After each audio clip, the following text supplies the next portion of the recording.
కుట్రలు కుయుక్తులకు ఓ హెచ్చరిక. దొంగచాటుగా దెబ్బతీయాలని చూస్తే పర్యవసనాలు ఎలా ఉంటాయో చెప్పే స్పష్టమైన సందేశం. ఉగ్రవాదాన్ని పావుగా చేసుకొని భారత్ను ఇరుకున పెట్టాలని చూస్తోన్న పాకిస్తాన్కు భారత్ సమాధానం చెప్పింది. తమ భూభాగాన్ని ముష్కరమూకలకు అడ్డాగా మార్చి ఉసిగొలిపితే ఏం జరుగుతుందో తెలియజేసేలా చేసింది. ఓపికకు హద్దులుంటాయని, అది నశిస్తే మాటలు దాటి చేతల దాకా వస్తుందని చెప్పేందుకు తొలి హెచ్చరిక పంపింది భారత సైన్యం. జూలు విజిల్తే ఎలా ఉంటుందో రుచి చూపించింది. సర్జికల్ దాడులతో ఉగ్రవాదానికి శస్త్రచికిత్స చేసే పని ఆరంభించింది. లక్షిత దాడులతో తమ లక్ష్యమేంటో స్పష్టం చేసింది.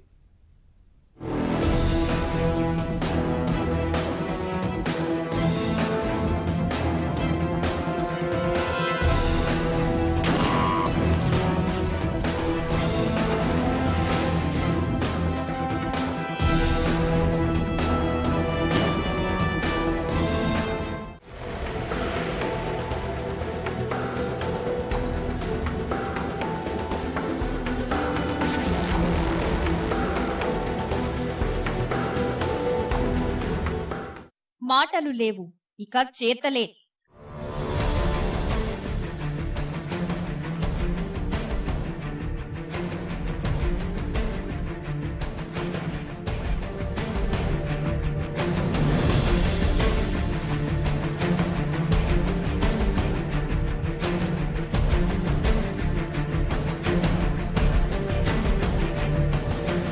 ముష్కర మూకలకు గుణపాఠమే.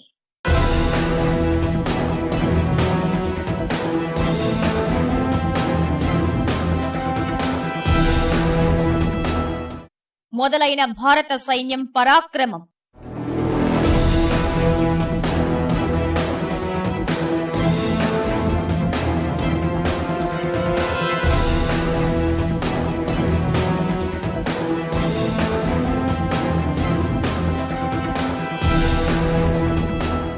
జమ్మూ కశ్మీర్లో దొంగచాటుగా 18 మంది సైనికులను హతమార్చిన ఉరీ ఘటనపై భారత్ సైన్యం ప్రతీకారం తీర్చుకునే పని మొదలుపెట్టింది. ముష్కర మూకల ఆట కట్టించే పని ఆరంభించింది. ఏళ్లుగా పొరుగు దేశాలతో శాంతిని, స్నేహాన్ని కోరుకుంటున్న మన మంచితనాన్ని బలహీనతగా భావించొద్దని ఇప్పటికే హెచ్చరికలు పంపింది.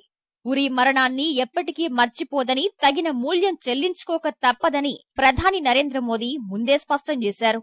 इन दिनों पूरे देश में एक आक्रोश का माहौल है। जम्मू कश्मीर में, उरी में हमारे पड़ोसी देश ने जो एक्सपोर्ट किए हुए टेररिस्टों ने हमारे 18 जवानों को बलिदान होना पड़ा। यह देश इस बात को कभी भूलने वाला नहीं है।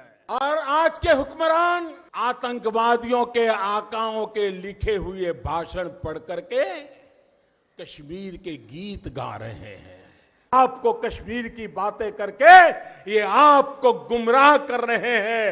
आप पाकिस्तान की आवाम अपने नेताओं को जरा पूछे कि जो घर में है उनको तो ढंग से संभाल करके दिखाओ। पाकिस्तान की आवाम अपने हुक्मरानों को जरा पूछे कि दोनों देश एक साथ आजाद हुए, क्या कारण है कि हिंदुस्तान दुनिया में सॉफ्टवेयर एक्सपोर्ट करता है और आपके हुक्मरान टेररिस्टों को एक्सपोर्ट करते हैं? क्या कारण है? రాత్రి 12:30 నియంత్రణ రేఖ వెంబడి ఉగ్రవాదుల స్థావరాలే లక్ష్యంగా లక్షిత దాడులతో భారత సైన్యం విరుచుకుపడింది. నియంత్రణ రేఖ నుంచి 500 మీటర్ల నుంచి 2 కిలోమీటర్లకు పైగా లోపలికి దూసుకు వెళ్లిన భారత సైన్యం ముష్కర మూకలపై దాడులు చేసింది.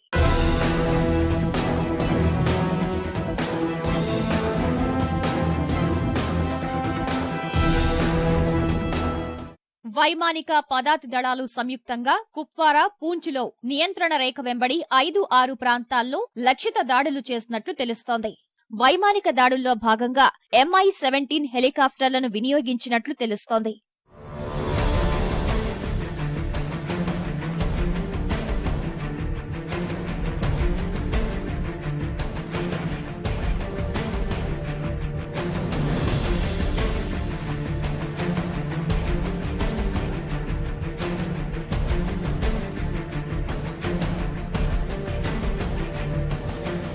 ఉదయం 4:30 వరకు ఈ పోరు కొనసాగింది. ఈ దాడుల్లో భారతీయ సైనికులెవరికీ గాయాలు కాలేదని సైన్యం ప్రకటించింది. విశ్వసనీయ సమాచారం మేరకే ఉగ్రవాద స్థావరాలను ధ్వంసం చేసినట్లు స్పష్టం చేసింది. Based on very specific and credible information which we received yesterday, that some terrorist teams had positioned themselves at launch pads along the line of control with an aim to carry out infiltration and terrorist strikes in Jammu and Kashmir and various other metros in our country. The Indian Army conducted surgical strikes last night at these launch pads. The operations were basically focused to ensure that these terrorists do not succeed in their design of infiltration and carrying out destruction and endangering the lives of citizens of our country. ఈ దాడులకు సంబంధించి కొన్ని రోజులుగా సైన్యం అధ్యయనం చేసింది. ఉగ్రవాదుల కదలికలను నిఘా వర్గాల సమాచారం ఆధారంగా ఎప్పటికప్పుడు అంచనా వేసింది. వారం రోజులుగా నియంత్రణ రేఖ వెంబడి ఉగ్రమూకల స్థావరాలపై కన్నేసిన సైన్యం పక్కా ప్రణాళిక ప్రకారం లక్షిత దాడులకు పాల్పడింది. During these counter-terrorist operations, significant casualties have been caused to the terrorists and those who are trying to support them. The operations aimed at neutralizing the terrorists have since ceased. We do not have any plans for further continuation of the operations. However, the Indian armed forces are fully prepared for any contingency that may arise. ఈ దాడులపై పాకిస్తాన్ సైన్యానికి కూడా సమాచారం ఇచ్చినట్లు భారత సైనికాధికారులు ప్రకటించారు. ఈ ప్రాంతంలో శాంతి కొనసాగించాలి అనేదే లక్ష్యమని స్పష్టం చేశారు. భారత పౌరులను కాపాడే లక్ష్యంతో ఉగ్రవాదుల నిర్మూలనలో భాగంగానే దాడులకు పాల్పడినట్లు తేల్చి చెప్పారు. ఉగ్రవాద స్థావరాలపై భారత సైన్యం దాడి నేపథ్యంలో సరిహద్దు రాష్ట్రాల్లో కేంద్ర ప్రభుత్వం హై అలర్ట్ ప్రకటించింది. జమ్మూ కశ్మీర్, పంజాబ్, గుజరాత్, రాజస్థాన్ రాష్ట్రాలు అత్యంత అప్రమత్తంగా ఉండాలని సూచించింది. సరిహద్దుకు 10 కిలోమీటర్ల దూరంలోని అన్ని పాఠశాలలు మూసివేశారు. కశ్మీర్లోని విమానాశ్రయాలు, వైమానిక స్థావరాల వద్ద భద్రత కట్టుదిట్టం చేసింది. ప్రధాన విమానాశ్రయాల్లో భద్రత పెంచారు. సరిహద్దుల్లో భద్రత కట్టుదిట్టం చేసి భారీగా రక్షణ బలగాలు మోహరించారు. అంతర్జాతీయ సరిహద్దుకు 10 కిలోమీటర్ల దూరంలో ఉన్న పంజాబ్ గ్రామాలను సరిహద్దు భద్రతా దళం ఖాళీ చేయించింది. ఇతర రాష్ట్రాలు కూడా అప్రమత్తంగా ఉండాలని కేంద్రం సూచించింది. ఉగ్రవాద స్థావరాలపై దాడులకు సంబంధించి ముందే సమాచారం ఇచ్చినా పాకిస్తాన్ మాత్రం ఈ సైనిక చర్యపై యథావిధిగా ఖండన ప్రకటనలు విడుదల చేస్తోంది. స్వయంగా శాంతి నెలకొనాలనే ఆకాంక్షను బలహీనతగా భావించవద్దని కొత్త సుద్దులు చెప్తున్నారు. ఇక్కడ ఒక్కటి మాత్రం స్పష్టం: పొరుగు దేశాలతో శాంతినే కోరుకుంటున్న భారత్ దాయాది కుట్రలు తారాస్థాయికి చేరుకున్న తర్వాతే ప్రస్తుత సైనిక చర్యకు దిగింది. ముందు చర్చల ద్వారానే అన్ని సమస్యలు పరిష్కరించాలని భావించింది భారత్. అయితే పాకిస్తాన్ మాత్రం మన దేశంలో విధ్వంసాలే లక్ష్యంగా ఉగ్ర మూకలను ఎగదోస్తోంది. కశ్మీర్లో అలజడులు సృష్టించడం ద్వారా భారత్ను దెబ్బతీయాలని లక్ష్యంగా పెట్టుకుంది. ఈ నెలలోనే పూంచ్, ఉరీలో భారత్ సైనికులపై దొంగచాటుగా ఉగ్రవాదులు దాడులకు తెగబడ్డారు. ఈ ఏడాదిలోనే దాదాపుగా 20 సార్లు చొరబాటుకు ప్రయత్నించినట్లు అధికారిక లెక్కలు చెప్తున్నాయి. ఈ ఉగ్రదాడులు, చొరబాట్లకు సంబంధించి జీపీఎస్ సహా వివిధ సాక్ష్యాలు పాక్ మూలాలకు చెందినట్లు తేలింది. ఉగ్రవాద బృందాలు పాక్ లేదా పాక్ ఆక్రమిత కశ్మీర్లో శిక్షణ పొందినట్లు ఆధారాలు ఉన్నాయని సైన్యం ప్రకటించింది. ఇందుకు సంబంధించి దౌత్యపరమైన మార్గాల ద్వారా పాక్కు చేరవేసినట్లు తెలిపింది. పూంచ్, ఉరీలో మృతి చెందిన ఉగ్రవాదుల వేలిముద్రలు, డిఎన్ఏ నమూనాలు విచారణ కోసం పాక్ కోసం అందుబాటులోకి ఉంచినట్లు తెలిపింది. India has been repeatedly urging Pakistan that its territory is not allowed to be used for terrorist activities, and the promise they have made in January 2004 that they will not allow their soil to be used for terrorist activities against India. They have not walked the talk. On the contrary, they have been engaged in aiding, abetting, funding terrorists all these days. In the recent past, many attempts have been made to infiltrate into Indian soil. The state-sponsored terrorism emerged from the soil of Pakistan has become not only a threat to India, but for the entire region and for that matter for the world. We have made all meaningful possible efforts to engage with Pakistan to discuss all issues through a dialogue, but unfortunately Pakistan has chosen the path of encouraging terrorism. ఇలా పాక్ కేంద్రంగా సాగుతున్న ఉగ్రవాదుల అరాచకాలపై ఎన్నో విధాలుగా హెచ్చరికలు పంపినప్పటికీ దాయాది స్పందించలేదు.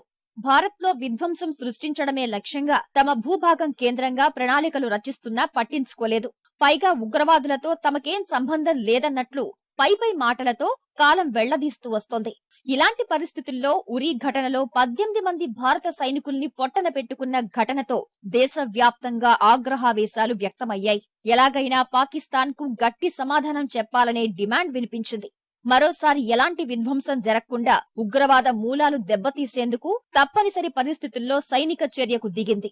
I believe the Pakistan media has also accepted that there have been casualties. It is a fact. India has accepted it. The DGMO of the Indian Army has accepted it. He has openly announced and also conveyed all the messages with regarding the raid which has carried out across the border. So whatever Pakistan say may be correct, but it has been done, and Pakistan should realize it will continue to do it because India has lost its patience because the number of terrorist attacks which they have been mounting across the border in the Kashmir Valley. Surgical దాడుల తర్వాత జరిగే పర్యవసానాలన్నింటినీ భారత సైన్యం అంచనా వేసింది. దాయాది సైన్యం నుంచి ఎదురయ్యే ఎలాంటి దాడినైనా సమర్థంగా ఎదుర్కొనేందుకు సమాయత్తమైంది. నియంత్రణ రేఖ వెంబడి తీవ్రవాద స్థావరాలపై భారత్ చేపట్టిన వ్యూహాత్మక దాడులు దేశ ప్రజల మనోభావాలకు అద్దం పడుతున్నాయి. దౌత్యపరంగా పాక్ను ఏకాకిని చేస్తూనే మరోవైపు సైనిక చర్యతో గట్టి సంకేతాలు పంపింది.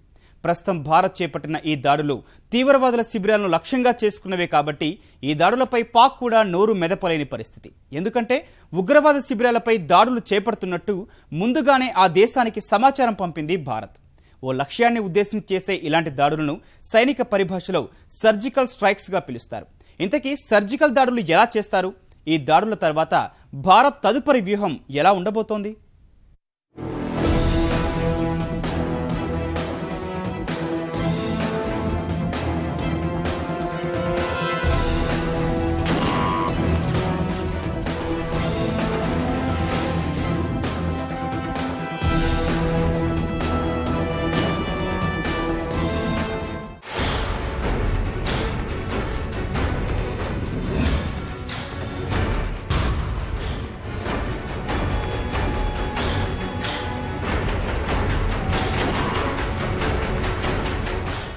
ఉరీ దాడికి పాల్పడిన సూత్రధారులను వదిలిపెట్టేది లేదని ప్రధాని మోదీ చెప్పినట్టుగానే చేసి చూపించారు. పాక్ దురాగతాలకు గట్టిగా బుద్ధి చెప్పాలన్న భారత ప్రజల మనోభావాలకు అనుగుణంగానే పాక్ ఆక్రమిత కశ్మీర్లో తలదాచుకున్న తీవ్రవాద స్థావరాలపై విరుచుకుపడింది. దౌత్యపరంగా చేసిన ప్రయత్నాలకు పాక్ లొంగకపోవడంతోనే ఈ దాడులు చేపట్టినట్టు తెలుస్తోంది. తమ భూభాగంలో ఉన్న ఉగ్రవాద శిబిరాలపై చర్యలు తీసుకునేందుకు పాక్ నిరాకరించడం వల్లే భారత్ దాడులకు పూనుకుంది. నిజానికి ఈ దాడులు చేయాలని ముందుగానే నిర్ణయించుకున్నా కొన్ని కారణాల రీత్యా వాటిని బయటపెట్టలేదని తెలుస్తోంది.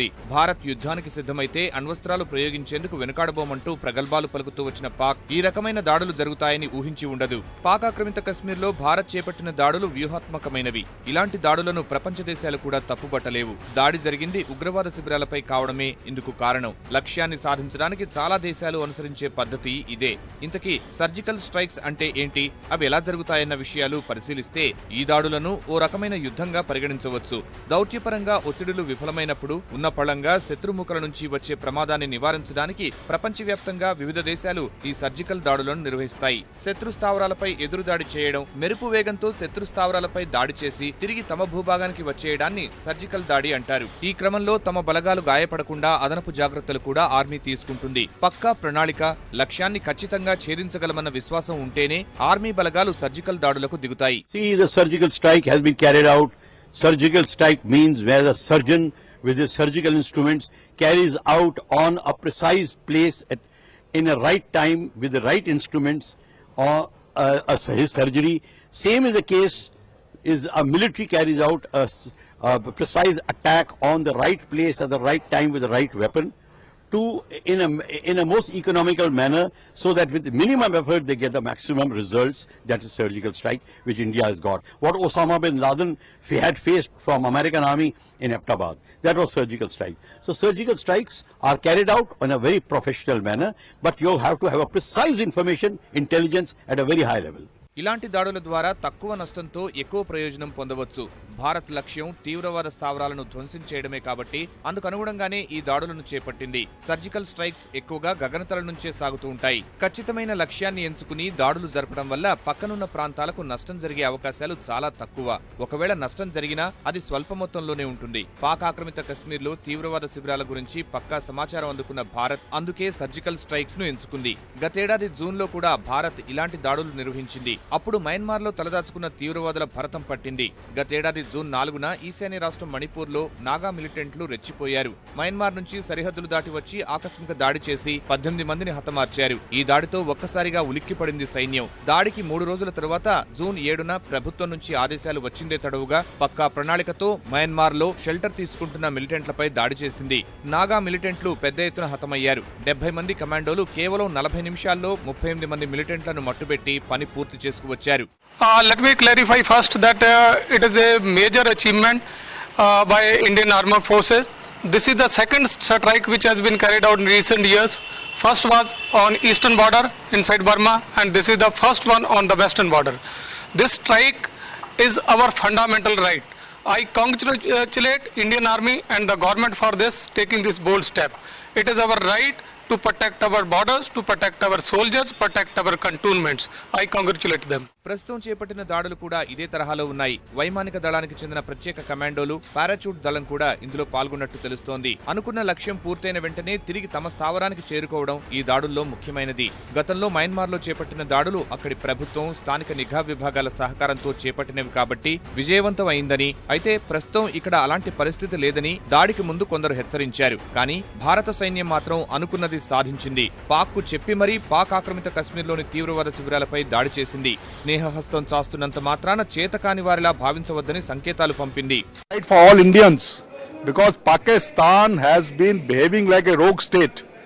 Despite the ceasefire agreement with Pakistan, Pakistan has been violating the ceasefire line every time. It has been sending infiltrators, it has been sending terrorists to India, and therefore the latest attack by the Indian Army last night on the launch pads in POK will give a serious jolt to Pakistan and the terrorism. It's a very good step, and I am very happy that the government of India has decided to take this action, and this will send a very, very strong message to Pakistan and will raise the morale not only of the security forces but of the entire Indian nation. See, it is just the beginning. It is not the first time. It is the beginning. Pakistan must now realize that it cannot continue doing what it's been doing. India has sent a very strong message that if you do not behave, we will teach you a lesson. And the damage which has been caused last night on the launch pads is so severe that Pakistan will think twice before launching any other operation across the line. ప్రస్తుతం భారత్ తీసుకున్న నిర్ణయం పాక్కు చెంపపెట్టు లాంటిదే. ఇలాంటి పరిస్థితుల్లో ఆ దేశం ఏం చేయబోతోంది? ఆ దేశం చెప్పినట్టుగా బదులు తీర్చుకోబోతుందా? అందుకు అవకాశాలున్నాయా అంటే లేవనే అంటున్నారు నిపుణులు. లక్షిత దాడులు జరగలేదని ఆ దేశం చెప్పడాన్ని బట్టి చూస్తేనే ఈ ఘటనను తక్కువ చేసి చూపించడానికి ప్రయత్నిస్తున్నట్టు తెలుస్తోందని అంటున్నారు. నిజానికి పాక్ నైజాన్ని బట్టి ఇప్పటికే ఆ దేశం ప్రతీకార దాడులకు దిగాల్సి ఉంది. కానీ అలా చేయలేదంటే ఉద్రిక్తతలు చల్లార్చేందుకే ప్రయత్నిస్తున్నట్టు తెలుస్తోందని అంటున్నారు వైమానిక దళ మాజీ అధిపతి పాలీ మేజర్. ఒకవేళ పాక్ ప్రతీకార దాడులకు సిద్ధమైనా అమెరికా అందుకు అడ్డు చెప్పే అవకాశాలున్నట్టు తెలుస్తోంది. ప్రస్తుత పరిస్థితుల్లో పాక్ ప్రతీకార దాడులకు పాల్పడే అవకాశాలు కనిపించడం లేదు. ఎందుకంటే అంతర్జాతీయంగా ఆ దేశాన్ని ఎవరూ నమ్మే స్థితిలో లేరు. నమ్మి మద్దతిచ్చేందుకు ఏ దేశం ముందుకు రాదు. తాజా దాడులను సాకుగా చూపి అంతర్జాతీయ సమాజం ముందు మొసలి కన్నీళ్లు కార్చేందుకు అవకాశం లేదు. అలానే ఇంతకు ముందే కశ్మీర్ అంశంలో ప్రపంచ దేశాల ముందు ఎదురు దెబ్బతిన్న పాకిస్తాన్ ఇప్పుడు మళ్లీ అలాంటి పనే చేస్తుందని భావించలేం. కీడెంచి మేలెంచాలి కాబట్టి సైన్యం చెప్పినట్టల్లా నడుచుకునే పాక్ ప్రభుత్వం తనంతట తానుగా ఎలాంటి నిర్ణయం తీసుకోలేదు. అక్కడి ప్రజల మనోభావాలు ఎలా ఉన్నప్పటికీ పాక్ సైన్యం తీసుకునే నిర్ణయాన్ని బట్టి పాక్ తదుపరి చర్య ఆధారపడి ఉంటుందని తెలుస్తుంది. అయితే ఈ చర్య కారణంగా పాక్ ప్రేరేపిత ఉగ్రవాద మూకలు మరింతగా రెచ్చిపోయే అవకాశాలున్నాయని హెచ్చరిస్తున్నారు విశ్లేషకులు. పాక్ తనంతట తానుగా సంయమనాన్ని పాటిస్తూ తీవ్రవాద మూకల్ని ఉసిగొల్పి పబ్బం గడుపుకునే అవకాశాలను తోసిపుచ్చలేమంటున్నారు.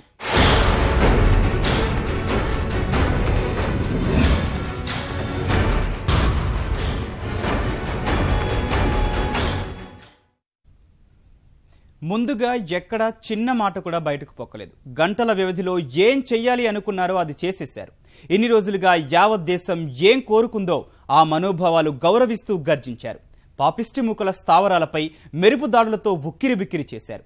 అది చేస్తాం ఇది చేస్తామని అనుభూతి చూపుతూ భయపెట్టాలని చూస్తున్న పాకిస్తాన్ ఏమాత్రం ఊహించిన నిర్ణయాన్ని అలవోకగా అమలు చేశారు. అలా వెళ్లి ఇలా పని ముగించుకొని వచ్చారు. అందుకే ఈ క్షణం యావత్ దేశం ఒకే మాటగా సైన్యానికి మద్దతుగా నిలుస్తోంది.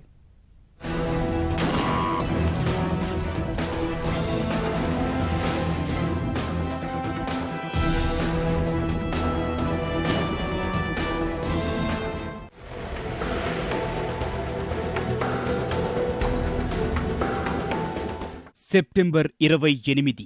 బహుశా ఈ తేదీ భారత్ పాకిస్తాన్ చరిత్రలో ఎప్పటికీ ప్రత్యేకంగా నిలిచిపోవచ్చు. శాంతి సహనం అన్న మాటలకు ఒక హద్దు ఉంటుంది. ఈరోజు జరిగింది కూడా అదే. సహనం నశించి తుపాకులతోనే సమాధానం చెప్పాలన్న నిర్ణయంతో సైన్యం ఒక్కసారిగా ఉరి ప్రతీకార దాడులు, ఉగ్ర స్థావరాలను మట్టుబెట్టడమే లక్ష్యంగా ముందుకురికింది. రాత్రికి రాత్రే సరిహద్దుల సమీపంలో తిష్టవేసిన ఉగ్రమూకలను, వారి శిబిరాలను ఏరి పారేసింది. మరిప్పుడు ఏం జరగబోతోంది? భారత్ అసలు అలాంటి తీవ్ర నిర్ణయం ఎందుకు తీసుకోవాల్సి వచ్చింది?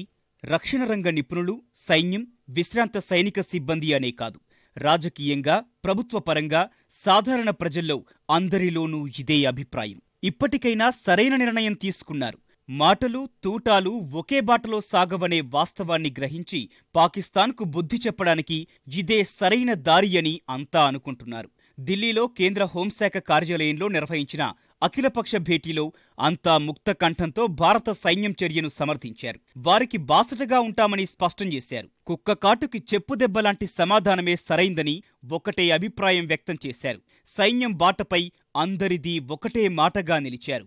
అన్ని పార్టీలు కూడా ఇప్పుడు ఈరోజైతే ఎవరైతే అటెండ్ అయ్యారో కాంగ్రెస్ కానీ, శరద్ పవార్ గారు కానీ, అలాగే శరద్ యాదవ్ గారు కానీ, రామ్విలాస్ పాస్వాన్, మన సీతారాం యేచూరి, ఇలాంటి శివసేన అందరూ కూడా ఒకే కంఠంతో మిలిటరీ చేసినానికి అప్రిషియేట్ చేస్తూ పీపుల్ కూడా ఇది అప్రిషియేట్ చేస్తున్నారు. మన దేశం పౌరుషాన్ని చూపించామని చెప్పేసి మిలిటరీని అందరూ కూడా ఈరోజు రెస్పెక్టబుల్గా గౌరవించడం జరిగింది. అంటే ఇంటెలిజెన్స్ వాళ్ళు మరి ఇంకొక ఇండియా మిలిటరీ పైన ఇంకొక అటాక్ చేసేదానికి రెడీ అవుతున్నారని వాళ్ళకి ఇంటెలిజెన్స్ సమాచారం రావడంతో దానికి తగ్గట్టుగానే వీళ్ళు మాస్టర్ ప్లాన్ చేసుకుని ఇది చేయడం జరిగింది చెప్పారు.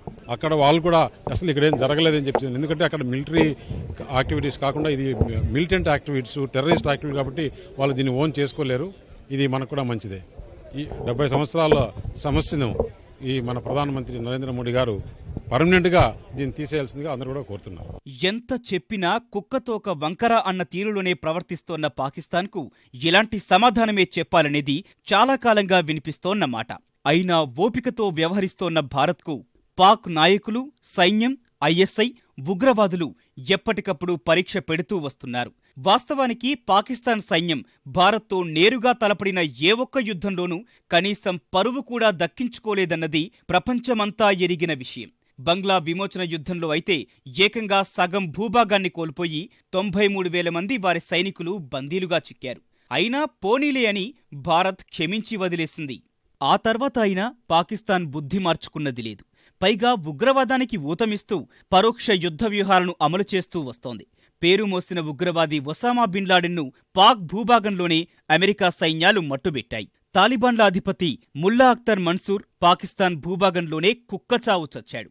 అనంతరం అమెరికా, చైనాల నుంచి ఎన్ని ఒత్తిళ్లు వచ్చినా భారత్కు వ్యతిరేకంగా పాకిస్తాన్ సీమాంతర ఉగ్రవాదాన్ని జగదోయడం ఆపలేదు. అంతేగాక పాకిస్తాన్ వెళ్లి ప్రధానమంత్రి నరేంద్ర మోదీ అందించిన స్నేహహస్తాన్ని మరో రకంగా అర్థం చేసుకుని ఇష్టానుసారం ప్రవర్తిస్తోంది. శాంతి కపోతాన్ని నెత్తురోడేలా చేస్తోంది. ఇంతకుముందు పాకిస్తాన్ అధ్యక్షులు, ప్రధానమంత్రులు, నియంతలకు ఏమాత్రం తీసిపోని రీతిలో నవాజ్ షరీఫ్ హయాంలో వారి సైన్యం చెలరేగిపోతోంది. ఈ నేపథ్యంలోనే ఢిల్లీ ఆదేశాలు అందుకున్న తక్షణం ప్రత్యేక బలగాలు రంగంలోకి దిగాయి. ఒక రకంగా ఇది పాకిస్తాన్ సైన్యానికి ఆశ్చర్యం కలిగించే విషయం. కానీ భారత సైన్యం చెప్పి మరీ ఉగ్రవాదులపై విరుచుకుపడింది. ఇది వారికి పెద్ద ఎదురుదెబ్బ కూడా. మన సేనలు సురక్షితంగా తిరిగి వచ్చిన తర్వాత తీరిగ్గా కాల్పులు ప్రారంభించిన పాకిస్తాన్ గగ్గోలుతో గాని విషయం బయటకు రాలేదు. ఈ చర్య ద్వారా ఒక్కటి మాత్రం స్పష్టమైంది. ఇకపై భారత్ పాకిస్తాన్ పట్ల ఏమాత్రం అదే సానుకూల ధోరణితో వ్యవహరించే అవకాశం లేదని ప్రపంచం మొత్తానికి ప్రకటించినట్లయింది. ఇప్పటికే భారత్ వద్ద పాకిస్తాన్లో సరిహద్దుల వెంబడి ఉన్న ఉగ్రవాద స్థావరాల జాబితా ఉంది. 35 నుంచి 40 ముష్కర ముఠాలకు సంబంధించి వారుంటున్న ప్రాంతాలతో సహా ఖచ్చితమైన ఓ నివేదిక సిద్ధం చేశారు. వాటి ఆధారంగానే దాడులకు పథక రచన చేశారు. కానీ పాకిస్తాన్ మాత్రం ఏమంత నష్టం జరగనట్లు బింకాలు పోతోంది. ఐఎస్ఐ కూడా ఆ మాటల్ని సమర్థించడానికి కిందా మీద అవుతోంది. ఇక్కడ మరో విషయం కూడా ఉంది. భారత సైన్యం ప్రస్తుత దాడులు వాస్తవంగా చూసినప్పుడు ఏమాత్రం పొరుగు దేశం సరిహద్దుల ఉల్లంఘన కిందకొచ్చే అవకాశం లేదు. ఎందుకంటే సైన్యం దాడి చేసింది పాకిస్తాన్ ఆక్రమిత కశ్మీర్ ప్రాంతంలో మాత్రమే.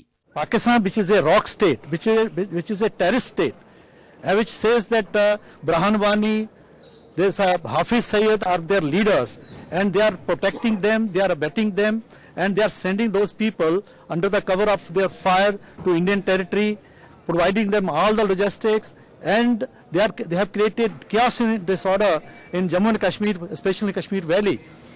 And now the appropriate reply has been given to them. Definitely, Indian army is a brave army, a well-organized army. They were looking for such orders, and it's a great decision of the leadership at the center led by Shri Narendra Bhai Modi, and they have done it, and it has given a great wave of you can say, enthusiasm in the whole of the country. పాకిస్తాన్కు ఇప్పటికైనా విషయం బోధపడుతుందా? ఉగ్రవాదానికి దూరంగా జరిగే ప్రయత్నం చేస్తుందా? అందుకు దాదాపు సమాధానం కాదనే చెప్పాలి. సైన్యం చేతిలో కీలుబొమ్మగా మారిన పాకిస్తాన్ ప్రభుత్వం అంత సాహసం చేస్తుందని అనుకోవడం కూడా పొరపాటు. అందుకనే రానున్న రోజుల్లో ఏం జరుగుతుందనే ఉత్కంఠ కలుగుతోంది.